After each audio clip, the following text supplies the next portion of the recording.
સુરેન્દ્રનગરના 1500 કરોડના જમીનના એને કરાવવાના કૌભાંડ મામલે હવે મોટા ખુલાસા થયા છે। શું છે સમગ્ર મામલો તેની વિગતે વાત કરશું। નમસ્કાર, હું છું પ્રથમ મોદી, આપ જોઈ રહ્યા છો નિર્ભય ન્યૂઝ।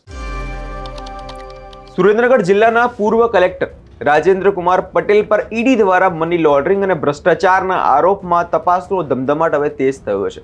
ઈડી દ્વારા ગઈકાલે કલેક્ટર રાજેન્દ્ર પટેલની તેમના બંગલામાંથી જ ધરપકડ કરી દેવામાં આવી હતી, જે બાદ તપાસમાં 10 કરોડથી વધુ રૂપિયાની લાંચ લેવા આવી હોવાનું બહાર આવ્યું છે। જે બાદ ઈડીએ રાજેન્દ્ર પટેલને કોર્ટમાં રજૂ કર્યા અને તેમાં 10 દિવસના રિમાન્ડ માંગ્યા હતા, જો કે કોર્ટે 7 જાન્યુઆરી સુધીના રિમાન્ડ પર તેમ મંજૂર કર્યા છે। આ મામલે ચંદ્રસિંહ મોરી, જયરાજસિંહ ઝાલા અને મયુરસિંહ ડી ગોહિલ ઈડી સમક્ષ તેમણે એક નિવેદન આપ્યું હતું, જે બાદ સિસ્ટમેટિક ચાલતા જમીન કૌભાંડનો લાંચનો જે 50% જેટલો ભાગ હતો તે કલેક્ટર રાજેન્દ્ર કુમાર પટેલને મળતો હતો, જ્યારે અન્ય અધિકારીઓ એડિશનલ કલેક્ટર ઓઝાને 25% મળતો હતો। અને માત્ર એટલું જ નહીં, આ ત્રણેય લોકો મુખ્ય સૂત્રધાર અને લાભકર્તા તરીકે કલેક્ટર રાજેન્દ્ર પટેલનું જ નામ લીધું છે।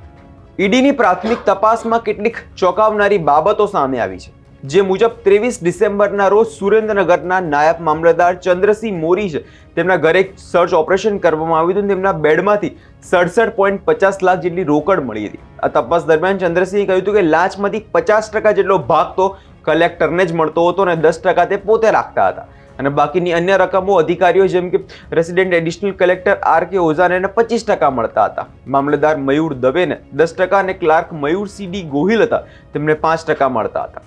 જે બાદ તેમણે આ મામલે વધુ કહ્યું કે બધો હિસાબ કલેક્ટરના પીએ જયરાજસિંહ ઝાલા રાખતો હતો અને લાંચમાં કલેક્ટરનો હિસ્સો પણ તે જ લઈ જતો હતો અને ડોક્ટર જે રાજેન્દ્ર પટેલ છે તે સુધી એને પહોંચાડતો હતો।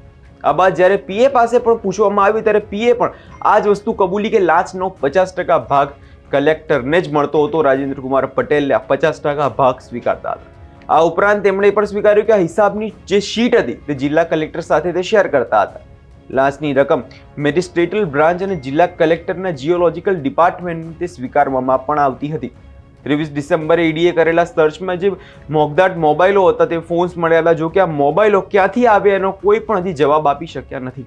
રાજેન્દ્ર જે પટેલ છે ખેતીલાયક જમીન ધરાવતો હોવાથી છતાં ઇન્કમ ટેક્સના રિટર્નમાં ખેતીની આવક દર્શાવતા નહોતા, જ્યારે સરકારી પોર્ટલમાં તેઓ 2016થી જમીનની વિગતો તેમણે બતાવી હતી। ઈડીએ તપાસમાં એ પણ સામે આવ્યું કે તેઓ સુરેન્દ્રનગરની સ્કૂલ ઓફ એક્સેલન્સમાં ભણતા તેમના દીકરા દીકરીની ફી પણ ચૂકવતા ન હતા। આ ઉપરાંત તેમણે પોતાના નામે અમદાવાદના ચાંદોડિયા વિસ્તારમાં વંદે માતરમ સિટી માટે શુકન પ્લેટિનિયમ ફ્લેટ નંબર 102 ખરીદ્યો હતો, જેની ભાડાની આવક તેમના માતા જસુમતીબેન મહેન્દ્રભાઈ પટેલના ખાતામાં જમા થતી હતી। ઈડીએ નાયબ મામલતદાર ચંદ્રસિંહ જે મોરી છે તેમની પાસેથી જે ફોન અને વોટ્સઅપ ચેટ ને પીડીએફ ફાઇલ્સ અને કેટલાક ફોટા તે બધા મેળવ્યા હતા, જે બાદ તેમણે ક્લાર્ક મયુરસિંહ ડી ગોહિલ સાથે પણ શેર કર્યા। એનાથી લાંચનું આખું જે રેકેટ હતું તે બહાર આવ્યું હતું ઈડી સમક્ષ। સુરેન્દ્રનગરના તત્કાલીન કલેક્ટર રાજેન્દ્ર પટેલના વકીલે જ્યારે કોર્ટ સમજ બાદ જણાવ્યું કે કલેક્ટરના ફોનમાંથી કંઈ જ મળ્યું નથી, માત્ર તે એક આ સહ આરોપીઓના નિવેદનના આધારે આખો આ ખેલ જે રચાઈ રહ્યો છે, એમણે ત્યાંથી કોઈ રિકવરી કરાઈ નથી અને ધરપકડ જે છે તે ગેરકાયદેસર છે। 23 ડિસેમ્બરના રોજ જે મોરી રેસિડેન્ટના નામે જે ઈડીના કલેક્ટરના ઘરે જે પહોંચ્યા હતા અને માત્ર ઘરવાળાના મોબાઈલ ફોન સિવાય તેમને કંઈ જ મળ્યું નથી, જે કંઈ રિકવરી થઈ છે તે સહ આરોપીઓના ઘરેથી થઈ છે। ત્યારે 24 ડિસેમ્બરે એસીબીમાં નોંધાયેલી ફરિયાદમાં જે ઘટસ્ફોટ થયો કે નાયબ મામલતદાર ચંદ્રસિંહ મોરીએ 1 કરોડની લાંચ લીધી છે અને જેમાં કલેક્ટર રાજેન્દ્ર પટેલ, ક્લાર્ક મયુર ગોહિલ અને પીએ જયરાજસિંહ ઝાલા સામેલ છે। માત્ર એટલું જ નહીં, શીટમાં જે દલાલોના નામ પણ તેમને આપવામાં રકમ જે આપવામાં આવી હતી તે પણ હવે સામે આવ્યું હતું।